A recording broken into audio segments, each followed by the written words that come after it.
And I, the Wrestle Vessel, would just like to give a little plug to some of my merchandise for sale. We got wrestling videotapes, wrestling DVDs, both ones on clearance. We got autographed cards, autographed 8x10s, rare 1989 and 1990 8x10s released by the WWF. We got some classic books, both wrestling, sports, and other kind of books. We got a Spin Fighter set of Razor Ramon and Bam Bam Bigelow, and much more. So please contact me, Mr. Wrestling Tape 1 on YouTube, aka The Wrestle Vessel, and watch more great videos of The Wrestle Vessel and the Aftershock right here on YouTube. Welcome to 1 Minute What the Hell. So here we are playing Super Bioman 1. Definitely a Super Mario clone ripoff. This released in Korea on the Samsung Game Boy, which is also known as the Sega Master System. That's right. Over in Korea, it was known as the Samsung Game Boy. This right here appears to be very similar to Super Mario 3. As you can see, you can select which world you want to be at. You can even look at what power-ups you have right here. And as you can see here, it doesn't look quite like Super Mario 3. It looks like Super Mario on acid. That's the best way to describe what I'm seeing right here. I'm not sure who came up with this idea. I think this game might have been developed in Korea. Very, very interesting. I don't remember seeing those enemies in Super Mario. We got a mushroom. Just like Super Mario, you can turn into a large form of yourself right there. I'm not sure what the hell that character is, but he's taking place of what Super Mario usually is. And the controls are a little awkward, but not bad, I guess. You can see that enemy. The enemies are kind of broken, as you can see. That guy is like stuck walking into the wall. He's not going anywhere. So you can just walk right past him and not even worry about it. And just like in Super Mario, you can actually smash through the bricks. That's actually pretty cool. It's like a candle. A burning candle is walking around randomly. Oh, what the hell is that? Apparently you cannot jump the same way as, like in Mario, you can't run and jump. You have to be very, very careful in this game because it's not quite the same Mario game that you're used to. The fucking hell is that? I've never seen anything. What the hell was that? So I guess every time you play the game, randomly, there's like different things in these blocks. So you have to be really careful. I just got killed by one of those. Another weird thing about this game is that the run button is like the A and the B button is like the jump button. It's like kind of feels like it's in reverse of what the NES is. It's a little strange. And it's kind of hard to bypass this area over here.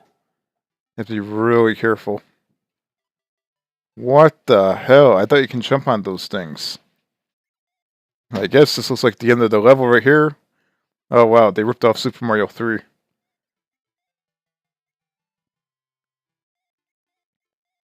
gonna say the level designs are not completely ripped off from Super Mario. They definitely designed the game quite a bit different than the original Mario games. But you can tell it was inspired. Son of a bitch. You can tell it was inspired by the Mario games. I must say that it's much tougher than the original legit Mario games. Overall, I must say that Super Bioman on the Samsung Game Boy is definitely quite the impressive Super Mario clone. It's actually not bad. It's a little strange, like the character design and the jumping mechanism is a little off, and the controls are not quite perfect. But for a Super Mario clone on another console that's not even a Nintendo console, I have to give it credit. It's actually not that bad. It's quite a bit tough. It's definitely harder than the original Mario. I'm pretty sure it's very, very hard to find. But somehow, if you do manage to find this game, definitely check it out. And if you can buy the game, if you can actually get the real copy of it, definitely go for it. This one is definitely pretty obvious. It's Super Mario 1 ripoff. It's called Superboy 1. And what the hell is this? I don't know if it's just my copy of the game or what, but Mario looks completely green. And whoa, this looks really broken. This was another game that released on the Samsung Game Boy. And what the hell? Now I look normal. This looks very, very much like the original Super Mario. So we're looking at something that might have been developed in Korea, I think, and it was very close to the original Super Mario game on the NES. It looks pretty damn close to it, if not the same. Instead of calling it Super Mario, they call it Superboy. The level designs are identical to the original Mario game, as you can see here. Looks absolutely the same. Going all the way to the end of the level, looks exactly the same as the NES version.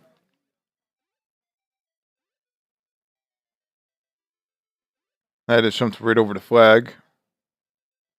And now we're going to the second level over here. It looks just like the NES version so far. I guess in the second world right here, there is no, correction, there's a top layer of bricks right there. So it looks like a port of the NES version of Super Mario Brothers. Mechanically, the way the controls feel, it's slightly different. The run and jump button are like reverse. So it's kind of odd. And I have no idea what the hell that stuff is right there. I guess they had to add a few different things in it, because if they copied it exactly the way the NES version is, they probably would have gotten in trouble. Although I'm not sure how Samsung got away with calling the Master System Game Boy, because obviously Nintendo already had a Game Boy. It was really, really odd back then. I guess you get used to the controls also, since their controls are a little bit different than the NES version. Like the jump and run button are in reverse. I must say overall, this is another pretty impressive unlicensed Sega Master System game of a bootleg Super Mario game. It's actually quite playable.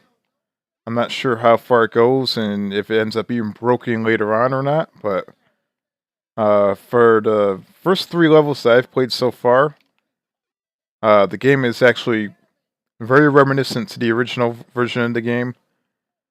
When I first started playing the game, it did have some glitches in it, so it's definitely not perfect. But I must say that overall, the game is actually pretty interesting and it's worth giving it a try.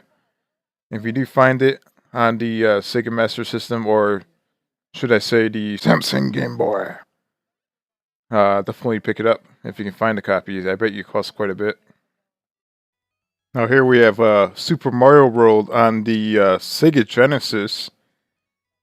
This was during a time where Sega and Nintendo were definitely not friends at all. There were arch enemies, definitely hated each other quite a bit. And somehow, somewhere in the world, I'm not sure where this, I believe it came from Russia, I'm not sure. But Mario ended up being on the Sega Genesis as an unlicensed cartridge. Let's check it out. This is the main menu right here. You can either have 1 player or 2 player. You can see Mario looks a little bit more jolly than what he usually looks. Okay, so the gameplay on this is quite different than the original Mario games. You cannot jump on your enemies, I guess. You have to avoid them, because if you hit them, they actually hurt you. And apparently, Mario does what appears to be Hadoukens. So the graphics are actually not bad at all. They're pretty interesting. And as you see there, Mario can actually do Hadoukens just like Street Fighter. See there, Hadouken! And the original Super Mario, you cannot do Hadoukens. That was pretty cool. You can spit fireballs, but not like that. Hadouken! The controls on it are kind of weird, because the C button is the jump button, the A button is the Hadouken button. And the way Mario stands there is kind of weird too. It's almost like they mistakenly put the sprite of him running while he's standing still, and they did that by accident. And whoa, you can pick up boxes too. That looks so awkward. Look at that. So just in case you run out of Hadoukens, you can actually pick up boxes and throw boxes at your enemies. Graphically, the game definitely does look like a Mario game, but the gameplay itself, the way it feels, it definitely does not feel like a Mario game at all. The character model of Mario, he just looks really awkward, especially when he picks boxes up. Looks like he's about ready to have a hernia or something, as you can see there. So this definitely looks like it's going to be like a boss level. There might be a Bowser at the end of this level. We'll find out. And whoa, what the hell is that? That's a huge Bowser. What the hell? Holy crap. I guess we have to throw boxes at him or something? I have no idea. Yeah, you have to throw boxes at him or Hadoukens, whatever you have. He's really glitchy. He just pretty much jumps over the damn place. That's probably the largest version of Bowser I've ever seen. I think I killed him. Not really that hard at all. It's actually quite easy. And now we are advancing onto another level right here. Now, on the Sega Genesis, there was a couple of other unlicensed Super Mario games.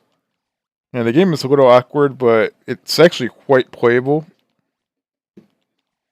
It's definitely not like Super Mario World on the Super Nintendo, of course. It's definitely quite different than that. You can pretty much literally just jump right through these levels. Unless you fall into the fire like I just did. I must say overall, this game right here, it's definitely buggy. It's definitely an important piece of history in video gaming. During the 16-bit era, the war between Sega and Super Nintendo, there was definitely a need for Sonic games on Nintendo consoles and Mario games on Sega consoles.